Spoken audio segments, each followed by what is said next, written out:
Viewers, என்னோட videos பிடிச்சிருந்தால் like பண்ணுங்கள். இது வரைக்கும் சப்ஸ்கிரைப் பண்ணாதவங்க சப்ஸ்கிரைப் பண்ணுங்கள். ரைட் சைடில் இருக்கக்கூடிய பெல் பட்டனை கிளிக் பண்ணுங்கள்.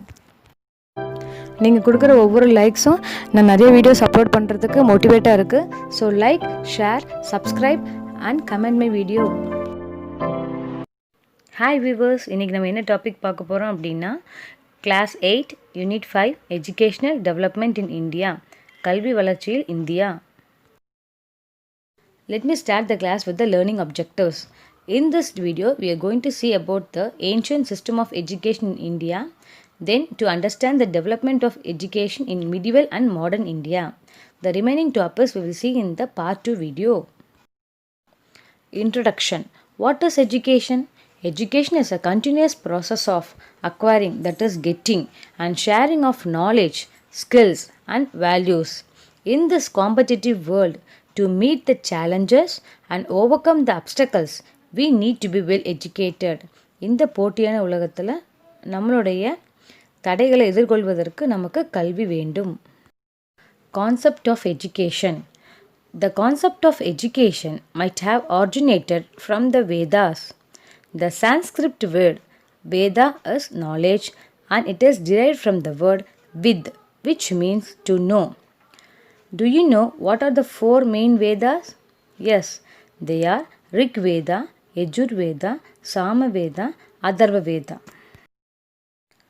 Our ancient education focused on the holistic, that is complete development of the individual by taking care of both the innate, that is உள்ளார்ந்த, latent மறைந்திருக்கும் capacities.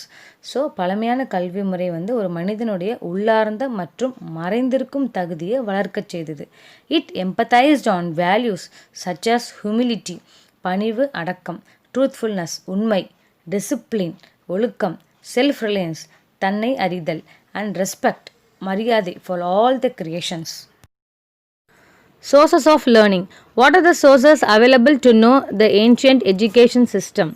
Have you heard the names of Panini, Aryabhatta, Katyayana, Patanjali? Let us see who are they. Panini, ancient Sanskrit, Sanskritam, linguistic, language, grammarian, and a scholar, அறிஞர் in Hinduism. He is considered as the father of Indian linguistics. Aryabhatta. He was the first Indian mathematician and astronomer. He wrote Aryabhattaya and Arya Siddhanta. Katyayana. He was a Sanskrit grammarian, mathematician, and Vedic priest lived in ancient India. Look at the image. Katyayana Sulabha Sutra. Patanjali. Author of a medical text called Patanjalantra. He was the compiler of the Yoga Sutras. Writings and the medical treatise of Charaka and Susruta were also some of the sources of learning. Susruta was the world's first plastic surgeon. Charaka, Ayurvedic Acharya. See the medical instrument used during ancient period. பழங்காலத்து மருத்துவ உபகரணங்கள். Subjects taught during ancient period. Various disciplines such as history, logic, சாஸ்திரம், interpretation, விளக்கம், architecture, கட்டடக்கலை, polity, அரசியல், agriculture, விவசாயம், trade, commerce, வணிகம், வியாபாரம், animal husbandry, கால்நடை வளர்ப்பு, and archery, வில்வித்தை were taught. Physical education was an important curricular area and peoples participated in games and recreational activities. The guru and the students worked together to become proficient in all the aspects of learning. In order to assess students' skill, literary debates were organized. Students at an advanced stage of learning guided younger students. A system of group learning was also practiced in those days. Now let us see about the educational development in India. That is education in the ancient period, education in the medieval period, and the education in the modern period. Do you know what type of educational system was there during the ancient period? Yes, very good. Gurukula system of education. Let us see how education was given during the ancient period. In ancient India, both formal and informal education existed. Formal means முறையான systematic way of learning. Informal means practical life learning. Indigenous education was imparted. Imparted means was given at homes, in temples, Padasala and Gurukulas. There were people in homes, villages and temples who guided young children in imbibing payas. Imbibing payas means to get a knowledge through the way of life.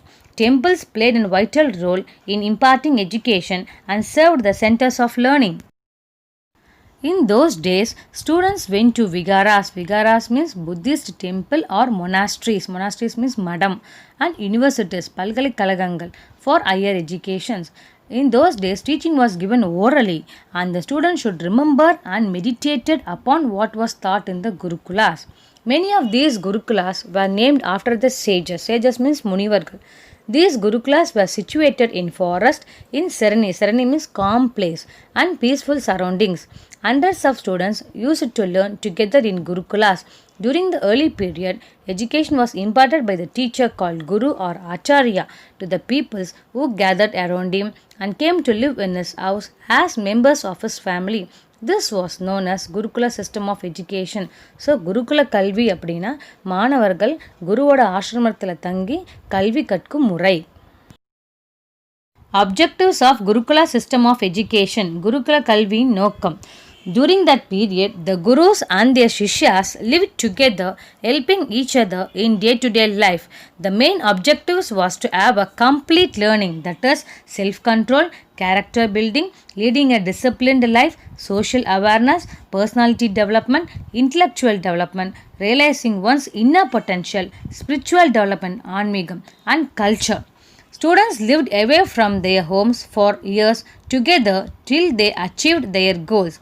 The Gurukula was also the place where the relationship between the Guru and the student strengthened during those times. Many monasteries, madangal and vigaras were set up for monks and nuns. Nuns means penturavigal to meditate, debate and discuss with the learned for their quest for knowledge during this period. Around these vigaras, other educational centers of higher learning developed, which attracted students from China, Korea, Tibet, Burma, Ceylon, that is present day Sri Lanka, Java, Nepal, and other distant countries. Now let us see about viharas and universities Buddhist period. Taxila was an ancient Indian city which is now in northwestern Pakistan. It is an important archaeological site, Tolporul, and the UNESCO declared it as a World Heritage Site, Ulanga Parambariya Idam, in 1980. Its fame means Pugal, rested on the university where Chanakya, the minister of Chandragupta Maurya, is said to have composed his Arthasastra. Archaeologist Alexander Cunningham discovered its ruins means Alindu Ponadu in the middle of 19th century. The Jataka tales, that is Nidhi Kadegal, and the accounts given by the Chinese scholars Hayun Sang and Ai Sing and other sources tells us that kings and society took an active interest in promoting education. Through monasteries and vigaras, Buddhist scholars carried out the educational work. As a result, many famous educational centers came into existence. The notable universities that emerged during that period were Taxila, Nalanda, Vallabhi, Vikramasila, Odantpur and Jagdalla. These universities developed in connection with the Vigaras. Those at Benares and Kanchi developed in relation with temples and became centers of community life in the place. These universities catered to the needs of advanced level students. Such students joined the centers of higher learning and developed their knowledge by mutual discussions and debates with renowned scholars. Not only that, the king would also take part in the meetings and the debate. Role of the teacher, that is the role of guru. Teachers had complete autonomy, that is power in all aspects from selection of students to designing their syllabi. When the teacher was satisfied with the performance of the students, the course get completed. The teacher would admit as many students as they liked and thought what the students were keen to learn. Debate and discussions were the primary methods of teaching. Teachers were assisted by their advanced level students. Now let us see about Nalanda University. The ancient Nalanda University was a center of learning from the 5th to 12th century ACE. It is located in present-day Rajgir, Bihar. Nalanda was one of the oldest universities of the world, and UNESCO declared the ruins of Nalanda Mahavihara a World Heritage Site. The new Nalanda University is envisaged, that is imagined as a center of inter-civilizational dialogue. Now we are going to see about education during medieval India. Medieval period witnessed a radical transformation with introduction of Muslim education in the Indian subcontinent. How Muslim education came to India? Our country was invaded by various foreign rulers and several traders from different parts of the world. The tradesmen and the invaders brought with them their own cultures and intermingled with the people of our country. Besides religion, society and culture, education in medieval period also experienced a new perspective. The aim of education during Muslim period, that is medieval period, was the illumination, that is தெளிவுபடுத்து, and extension of knowledge. In the 11th century, the Muslim rulers established elementary and secondary schools. Education developed with a fresh aspect during that period because there was an excellent interaction between Indian and Islamic traditions in all the fields of knowledge like theology. Theology means study of nature of the God, religion, madam, philosophy, tattvam, fine arts, kalai, painting, ovium, architecture, building work, mathematics, kanidam, medicine, மருத்துவம், and astronomy, வானியல். However, before the arrival of Muslims in India, a developed system of education was already in place. That is, even though our education system was very good before the arrival of Muslims, the Muslim rulers also promoted urban education by bestowing libraries and literary societies. They founded primary schools called maktabs in which students learned reading, writing and basic Islamic prayers, and secondary schools called madrasas. Madrasas means schools for Muslim students to study about their religion were established to teach advanced language skills. Several madrasas were set up by the sultans and nobles. The main aim of these madrasa was to train and educate the scholars who would become eligible for the civil service exam. Iltutmish. Do you know who was Iltutmish? Iltutmish was the son-in-law of Qutbuddin Aibak. Qutbuddin Aibak was the founder of Mamluk dynasty. During his rule, Iltutmish was the first ruler to establish a madrasa at Delhi. Gradually, many madrasa came into existence. See here, educational system during the medieval period, maktab and madrasa. There were two levels of stages of education during the medieval period. They are maktab, which was primary educational institution, and madrasa, higher educational institution. The system of education in medieval India was under the control of ulema. Ulema means a body of Muslim scholars who are recognized as having specialist knowledge of Islamic sacred law and theology. So, during those period, education was related to religious training. However, various subjects such as medicine, Arabic literature, grammar and philosophy were also taught. History states that Arab and Central Asian people brought Muslim educational models to India in both the medieval and early modern periods. Women education in India was prevalent during the medieval period. So, during the medieval period, women are educated. Now let us see about the contributions made by the king during the medieval period. Raja Jai Singh of Jaipur encouraged learning of scientific studies. Besides, many institutions were started by private individuals. Madrasa of Ghiasuddin in Delhi and Madrasa of Maulana Sadruddin at Shahjahanabad are good examples for the contributions of the kings. In the later medieval era means period, the British came to India and introduced English education. With the coming of the European missionaries, Western education made firm advances in the country. Various universities and thousands of colleges were formed and popularity of education increased. The medieval period saw the founding of many religious mut or monasteries, அதாவது மடங்கள், which also took up the cause of education. The Ahobila Mut, Ahobila Madam in Srirangam was one among them. where Sri Ramanuja had made distinct contribution to the cause of education. Besides mutts, Jain pallis and Buddhist vihars played a vital role in educating people wherever they existed. They had large number of libraries in all branches of learning. Now let us see about the modern system of education. The beginning of modern system of Indian education can be traced to the effort of Christian missionaries who arrived in India in the wake of European occupation. As a result, many institutions were established across India. These institutions imparted Western as well as Indian education. Role of Christian missionaries. Missionaries means organization அமைப்பு to promote Christianity. Europeans came to India for trade and established trading companies. They acquired lands and constructed fortresses. Fortresses means கோட்டைகள். Later they wanted to spread their culture and religion among Indians. So ஐரோப்பியர்களுடைய கலாச்சாரத்தையும் மதத்தையும் இந்தியர்களுக்கு பரப்பணும்னு நினச்சாங்க. The Europeans thought that they could make Indians understand the administration and religious theories better if they could impart education to the local people in their own method. அதாவது ஐரோப்பியர்கள் என்ன நினச்சாங்கன்னா இந்தியர்களுக்கு கல்வி மூலமாக நிர்வாகத்தையும் மதத்தையும் போதிக்க முடியும். So they started educational institution.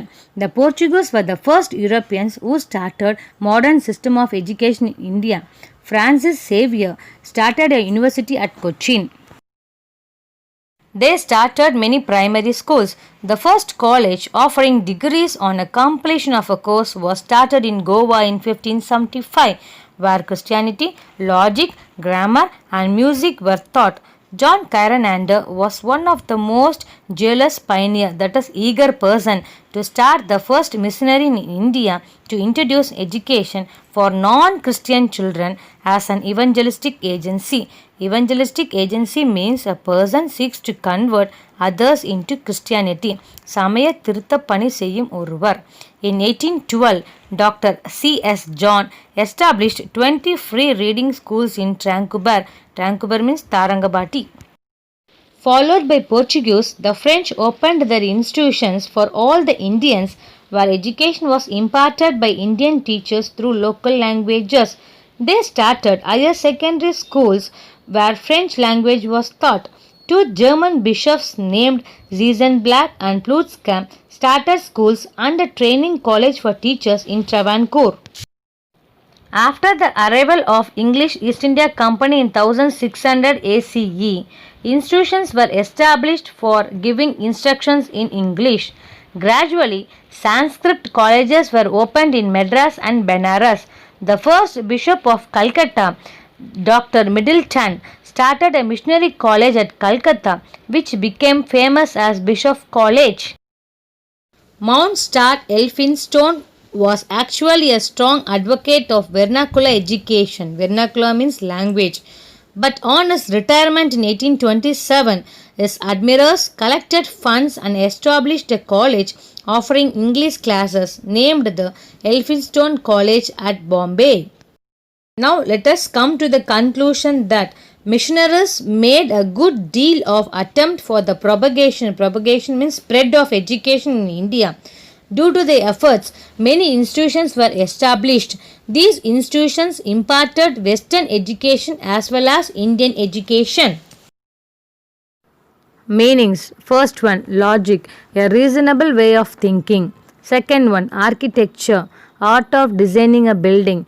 Third one, imbibing pious, receive and accept information. Fourth one, serene, peaceful place. Fifth one, monastery, building occupied by monks. Sixth one, viharas, temple or living place of Buddhist monks. Seventh one, evangelistic, seeking to convert others into Christian faith. Eighth one, vernacular, language. Ninth one, theology, study of nature of God or religious beliefs. Tenth one, propagation, spread or promote. Hi viewers, it's time for quiz. First one, who is the father of Indian linguistics? Second one, who wrote Arya Siddhanta? Third one, which university was declared as a World Heritage Site in 1980? Fourth one, list out some universities during ancient period. Fifth one, which was the oldest university located in Bihar? Sixth one, how was the secondary school called as? Seventh one, who were the first European started modern system of education? Thank you for watching this video. Please subscribe my channel for more videos. It will be useful for your competitive exam.